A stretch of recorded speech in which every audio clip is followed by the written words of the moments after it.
राहुल गांधी को अगर आप सीरियस ले रहे हो, बहुत कम आदमी उनको सीरियसली लेते हैं। वो क्या बोलते हैं और क्या उनको बोलना चाहिए, कभी कभार उनको खुद भी पता नहीं रहता मैं क्या बोलने जा रहा हूँ, इसका क्या मतलब निकल रहा है। खटाखट फटाफट सटासट जो भी जो ये वो हो हल्ला मचाया है ना इन्होंने, इनको खुद भी पता था ये नहीं होगा, लेकिन इनको ये पता था कुछ जो लोग हैं जो इस झांसे में आएंगे, उन्हीं लोगों के झांसे में आने की वजह से वो 46 से 99 पे पहुंच गए। और यहाँ पर जब जो सरकार बन गई है उसके बाद में इनका खटाखट की भी हवा निकल गई है। नहीं भी हुआ तो कम से कम 80% आतंकवाद 80% कम हो गया है। मैंने जैसे पहले बोला ना, पहले आतंकवादी अंदर आता था, मार के चला जाता था। पहले जो है आतंकवादियों को जो है एक सह मिलती थी कि भाई अगर हम पकड़े भी गए ना तो हमको छुड़ाने वाले दिल्ली में मौजूद हैं। हाँ, लेकिन अब उनको ये रहता है कि हम अंदर आ तो गए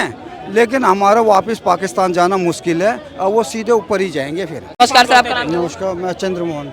सर से मैंने अभी बात करी, सर कह रहे हैं कि 4-6 महीने में सरकार जो वो गिरने वाली है। आप समझते हैं कमजोर सरकारें गिर जाएगी? ये सरकार कभी ये सरकार अपना टर्नओवर पूरा करेगी। इसका सबसे बड़ा कारण क्या है, एक तो जो है बहुमत से 10-20 सीटें इनकी ज़्यादा है। अगर इनमें से कोई एक आधा पलटी भी मारता तो उससे कोई फ़र्क नहीं पड़ेगा।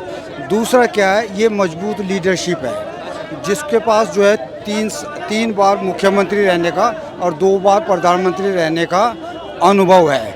और जो आदमी ये बोल रहे हैं कि ये पलट जाएगी, सच्चाई ये है कि वो खुद एक कमज़ोर लीडर हैं। अगर उनके पास मजबूत लीडरशिप होती तो उन्होंने आज से बहुत साल पहले उनको टक्कर दे दी होती। तो मुझे कहीं नहीं लगता कि ये 4-6 महीने में गिरेगी। मुझे ये लगता है ये अपना टर्नओवर पूरा करेगी, पूरा टर्नओवर? बिल्कुल पूरा टर्नओवर करेगी। सर एक सवाल रखना चाहता हूँ, जब लोकसभा चुनाव चल रहे थे तो विपक्ष ने कहा कि वो आएंगे तो गरीबी मिटाएंगे, महंगाई मिटाएंगे।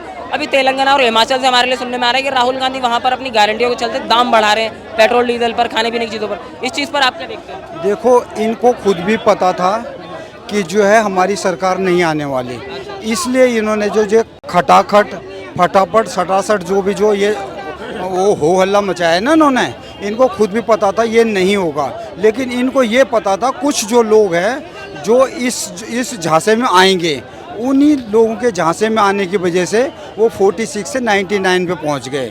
और क्यों ये इसलिए हुआ कि इन्होंने ये हिमाचल में भी बोला था कि हर लेडीज़ को हर एक को 1-1 हज़ार रुपये देंगे, लेकिन उन्होंने वहाँ नहीं दिया। और उसका परिणाम था कि वहाँ पे जो है ये 4-0 से बिल्कुल जो है लोकसभा में फुस हो गए। और यहाँ पर जब जो सरकार बन गई है उसके बाद में इनका खटाखट की भी हवा निकल गई है। हाँ, राहुल गांधी जो वो गरीबों के लिए महंगाई से निजात दिलाने वाले थे, गरीबी से निजात दिलाने वाले थे, तो गरीबों के लिए संकट कैसे बन गया? ये राहुल गांधी को अगर आप सीरियस ले रहे हो तो चलो फिर मैं बता ही देता हूँ। वैसे जो है आम आदमी, बहुत कम आदमी उनको सीरियसली लेते हैं। वो क्या बोलते हैं और क्या उनको बोलना चाहिए, कभी कभार उनको खुद भी पता नहीं रहता मैं क्या बोलने जा रहा हूँ, इसका क्या मतलब निकल रहा है। तो जो है एक विपक्षी नेता होने के नाते वो अपने विपक्ष की भूमिका निभा रहे हैं, लेकिन उनको विपक्षी भूमिका निभाते टाइम में भी ये ध्यान रखना चाहिए कि किसी की धार्मिक भावनाओं को आघात नहीं पहुंचाना चाहिए। जब भी उन्होंने लास्ट टाइम में संसद में बोला हिंदू हिंसक होते हैं, कितना खराब वर्ड बोला उन्होंने कितने लोगों को, लेकिन उससे भी ज़्यादा दुख की बात ये लगी उसके पीछे कई ऐसे भी थे जो उस बात पे ताली बजा रहे थे, वो खुद भी हिंदू थे।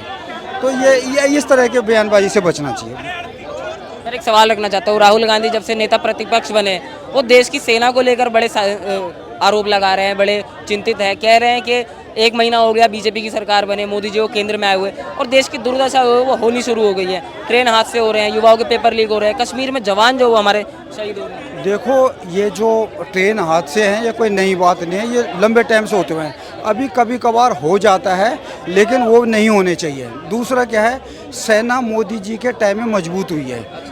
कारण एक तो जो है जो जितने भी आधुनिक हथियार हैं वो आज की डेट में सेना में है। दूसरा क्या है कि जो जम्मू कश्मीर में था, एक टाइम ऐसा था कि सैनिक के पास राइफल रहता था, पीछे से उसको कोई मारता था लेकिन वो चुप रहता था। कारण क्या था, उसको कोई जो है उसको एक तो नौकरी भी जाएगी, उल्टा पनिशमेंट और मिल जाएगी। तो सब देखते हुए भी कि भाई ये जो गलत है, लेकिन आज की डेट में मोदी जी ने उनको ताकत दी है। जो अगर कोई गलत काम करता है उसको छोड़ो मत, जो देश का दुश्मन है वो इससे तुम्हारे पर पहले फायर करता, अगर दिखता तो तुम पहले फायर करो उसके ऊपर। ये है, उन्होंने मजबूती दी है देश को। अब ये मैं नहीं कह सकता कि बिल्कुल जो है वहाँ से आतंकवाद ख़त्म हो गया, लेकिन पहले ऐसा था जब आतंकवादी इन होता था ना तो मार के वापस चला जाता था। लेकिन अब इस चीज़ की गारंटी कि अगर उसने अंदर आके हमारे किसी जवान को मारा या किसी सिविलियंस को मारा तो वो फिर यहाँ नहीं जाता, सीधा ऊपर ही जाता। फिर वो पाकिस्तान नहीं जाता, फिर सीधा ऊपर ही जाता वो।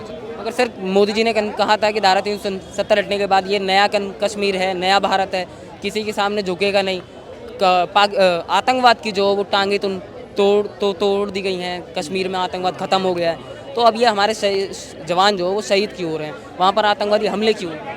देखो आतंकवाद जो एक ऐसी चीज़ है ना, ये जो है बिल्कुल ख़त्म हो गया ऐसा तो नहीं हुआ है, लेकिन पहले से जो है नहीं भी हुआ तो कम से कम 80% आतंकवाद 80% कम हो गया है। मैंने जैसे पहले बोला ना, पहले आतंकवादी अंदर आता था, मार के चला जाता था। अब 12 बजे रात को उसके लिए कोर्ट खुलती थी, उसको जमानत दिया जाता था। सही बोल रहे हैं। पहले जो है आतंकवादियों को जो है एक सही मिलती थी कि भाई अगर हम पकड़े भी गए ना तो हमको छुड़ाने वाले दिल्ली में मौजूद हैं। हाँ, लेकिन अब उनको ये रहता है कि हम अंदर आ तो गए लेकिन हमारा वापस पाकिस्तान जाना मुश्किल है, अब वो सीधे ऊपर ही जाएंगे। फिर आपको क्या लग रहा है, भाजपा सरकार की तरफ से इस पर अभी तक कोई एक्शन नहीं लिया गया है आतंकवाद पर? क्या लग रहा है भाजपा सरकार किस तरह का? देखो ये एक टैक्टिस होती है, ये एकदम जो है किसी भी चीज़ का तुरंत उसके लिए एक वो बनते हैं क्या, एक क्या प्लानिंग बनती है, हर चीज़ बनती है। ये नहीं कि जो सामने से अटैक उसी टाइम, किसी भी चीज़ का जो है ना एक प्लानिंग होती है। तो हर चीज़ को कब देखते हैं, बोलते हैं अटैक उस टाइम करना चाहिए जब उसको ये लगे कि जो है कुछ नहीं होगा, और उस टाइम में जो अटैक होगा ना वो ज़बरदस्त अटैक होता है। अगर मान लो आपको पता है मैं आपको मार रहा हूँ तो आप अपने बचने का साधन देखोगे ना, लेकिन जैसे ही आपको लगेगा कि यार अब खतरा टल गया, उसी टाइम में जो आपको ऐसा लगेगा कि आप दोबारा उठोगे नहीं। बहुत बहुत धन्यवाद सर।